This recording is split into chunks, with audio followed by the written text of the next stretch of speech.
Welcome to the Coach's Corner, brought to you by Pulaski Electric System. I'm Steve Pierce, your host. Along beside of me, head football coach of the Bobcats, Walt Smith. The Bobcats lost in overtime to the Page Patriots last Friday night, 31-30. Coach, it was sort of a tale of two halves. Yeah, well, again, we didn't come out of the gate very good. Go 3-and-out of first series. Seems like a reoccurring theme. Then get the punt block. They did a good job coming off the edge, overloaded one side, and we didn't get over to block him. He blocked it and ran back for a touchdown. We're down 7-0 to start the game. I thought we rebounded from that well, moved the ball pretty decently in the first half. Didn't do a very good job stopping their run the first half, and they moved the ball down, and at halftime we're down 23-7. So the first half wasn't great. The second half I thought we came out. Wasn't a whole lot of technical adjustments. We made a few adjustments on defense to help us against what they were doing running, but basically we went in and just told the guys we've got to start doing what we're supposed to be doing and trusting the guy next to us to do his job, what he's supposed to do, and I thought we did a better job of that in the second half. Coach, we talked a lot about special teams is so important in a game. You just mentioned it right off the game. The Bobcats go 3-and-out. They get the block punt. It sort of drive home the point to the kids about how important special teams are. Well, we talk about 5 things to win in football before the game, and the number 2 thing is winning the kicking game. And it's not necessarily you can win the kicking game even though you don't kick it as far or return as fast or whatever. It's not necessarily about who can kick it the furthest. It's about the total special teams, covering kicks, blocking for kicks, pinning them down, all that good stuff, getting the holds down, getting good snaps, all that stuff. And Friday night, on that one play gave them the edge in the special teams, and that was the difference in the ball game. Coach, talk a little bit about the special teams. Now, in years past, on the kickoff in high school football, the kicking team was able to get a running start, basically a 10-yard running start. And this year, on a rule change, they've narrowed that to 5 yards. So basically, the return team cannot get a running start to get down the field. That's affected a lot of teams this year. It has. You got to. Basically, what we try to do is we try to cut the field in half because we can't get as much speed going to get down the field. We try to cut the field in half, and that takes not just guys covering good, but that takes the kicker putting the ball where it's supposed to be on that side of the field. And if you angle your coverage to one side of the field and we don't kick it to that side of the field, bad things can happen. But I felt like we've gotten better at that every week, and I thought our kickoff coverage was pretty good Friday night. Yeah, staying on that subject, let's talk a little bit about Griffin Birdsong. We were talking, if you look back through the season, of course we're not where we want to be, but one of the bright spots, if you take away Griffin's extra points and a field goal here or there, the Bobcats could be even in worse shape. So Griffin Birdsong, solid performance this year. Absolutely. I asked him yesterday at practice if he was nervous when he went out there to kick the ball at the end of the game, and he said no, because of the things we do on Thursday. Thursday we end practice now every week by going 2-minute drill and putting him in a pressure situation where he's got to kick a field goal to win the game at the end. And just so happened that situation came up Friday night. We got the 2-minute drill, went down, had the ball inside there. With time running out, he comes on the field and kicks the extra point to tie the game. Good. So good job, number 27, Griffin Birdsong. Offensively, the first half, let's go with the first half first. It just seemed like that we just couldn't move the chains. In other words, we couldn't sustain a drive. Yeah. And again, I think a lot of that, the problems with us finishing and not being able to sustain drives is the ability to run the football, and that was one thing we didn't do a very good job of Friday night.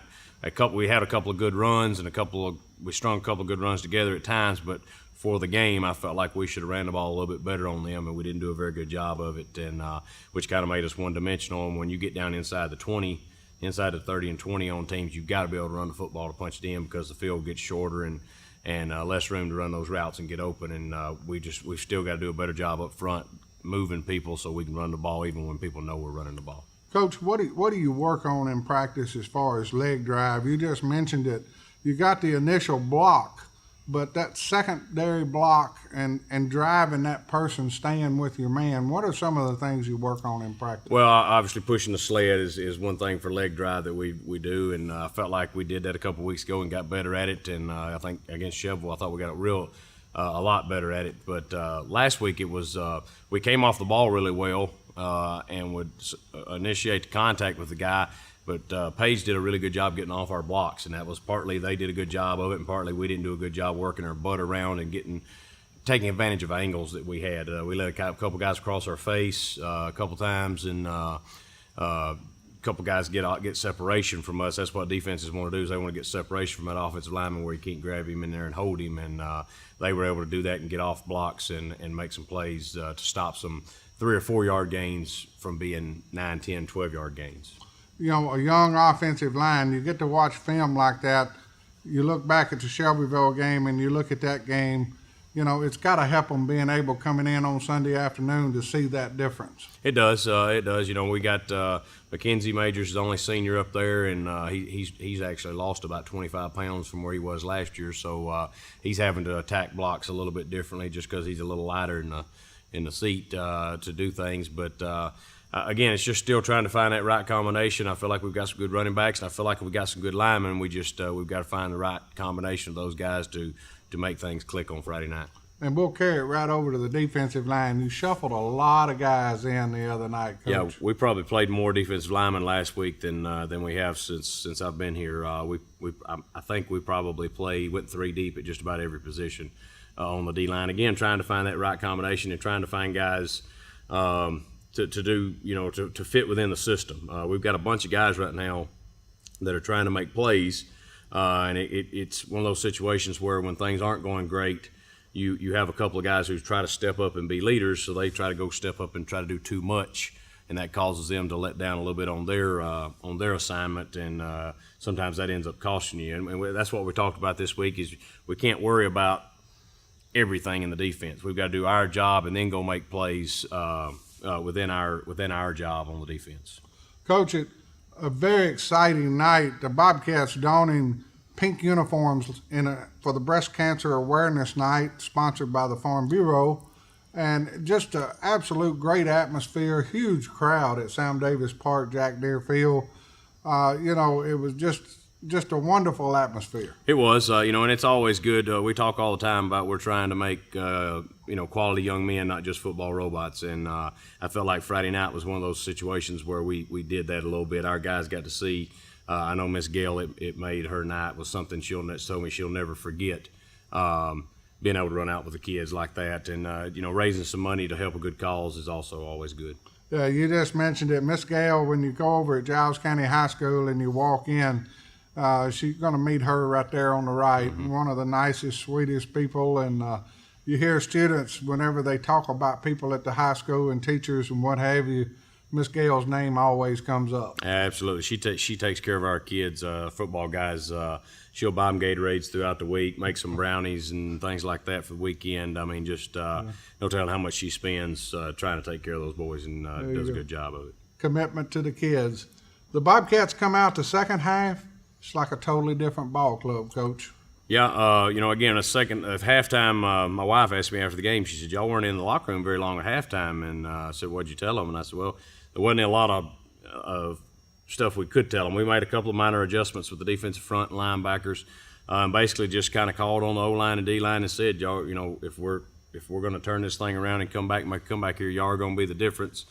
We've got to stop them from running the ball, and we've got to be able to run it a little bit. And felt like we did that in the second half a little bit more. When we did run the ball, it was more in the second half than it was the first half. And we had several 3-and-outs for them in the second half to get our offensive ball back, and we were able to take advantage of it and go down and tie the game at the end. Yeah, and so the Bobcats, at the end of regulation, the game ends in a tie. Mm-hmm. And we go into overtime. The Bobcats lose the toss and are able to take it and score a touchdown. Griffin Birdsong again kicking the extra point.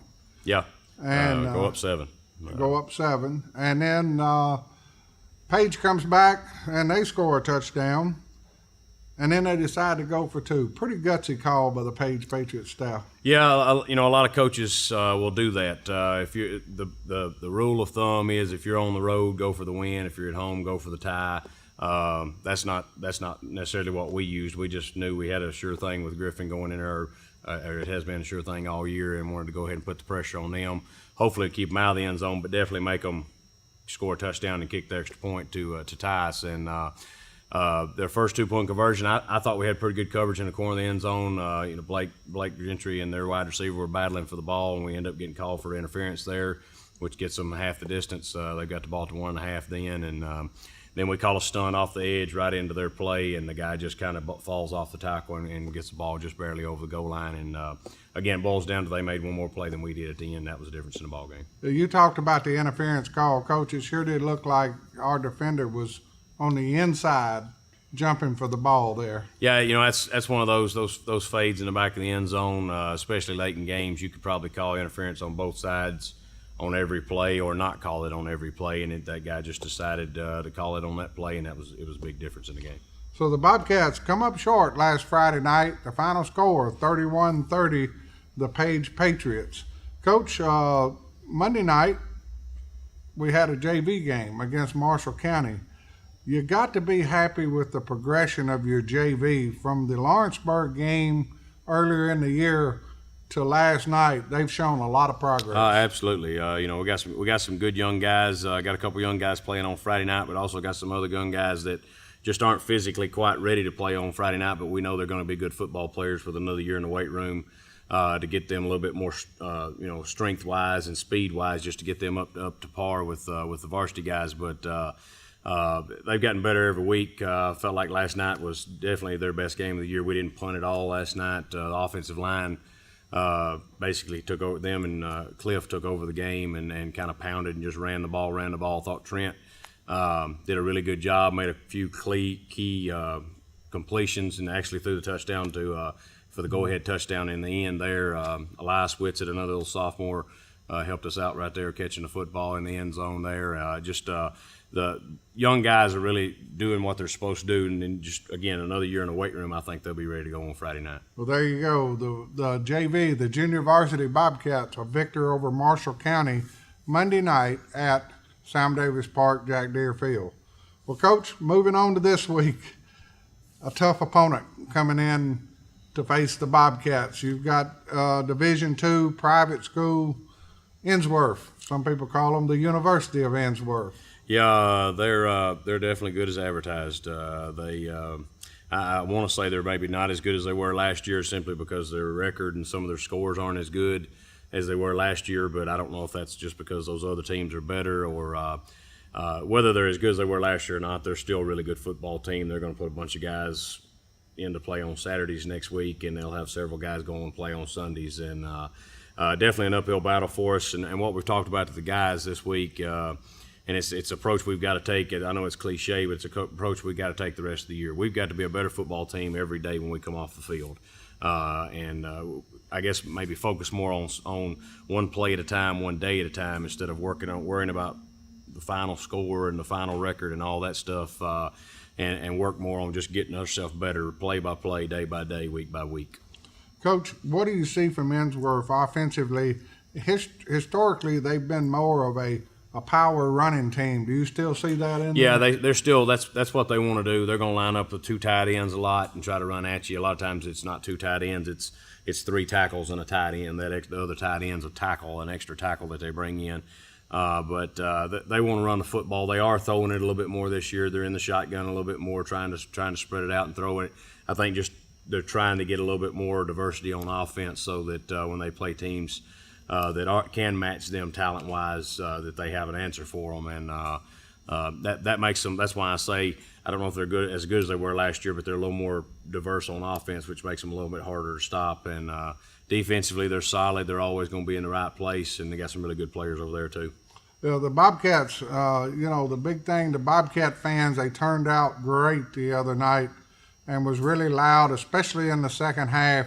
It's really important to come down there Friday night and support these young men. It is. I know, fall break coming up next week. A lot of people wanting to go out of town for that week. But hope everybody waits till after Friday night to come down and support our kids. I don't know if people understand how important they are to these kids and what their opinion and what they say and do throughout the community affects these kids.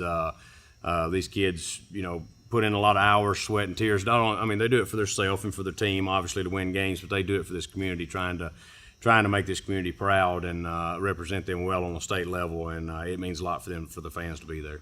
Coach, I've had a lot of people ask me, the Bobcats still in playoff contention. Obviously, the season has not gone exactly like that you hoped for, but we talked about the first of the season.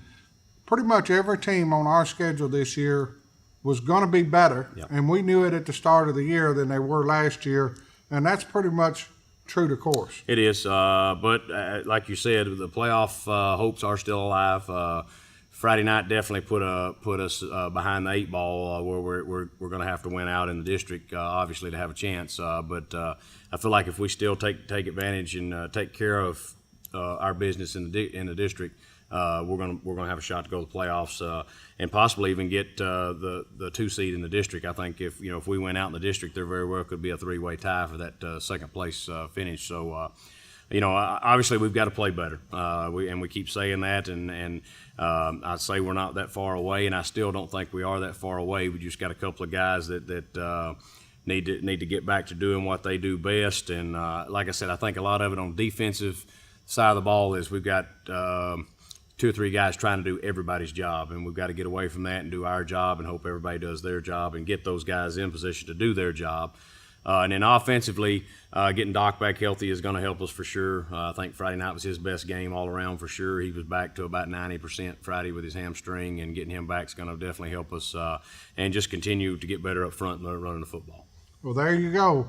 This Friday night, 7 o'clock, Innsworth comes into Sam Davis Park, Jack Deere Field, to take on your Bobcats. We hope to see you there. The young men hope to see you there, and they hope to hear you in the stands cheering them on. This has been the Coach's Corner, brought to you by Pulaski Electric System. Friday night, 7 o'clock. We'll see you there.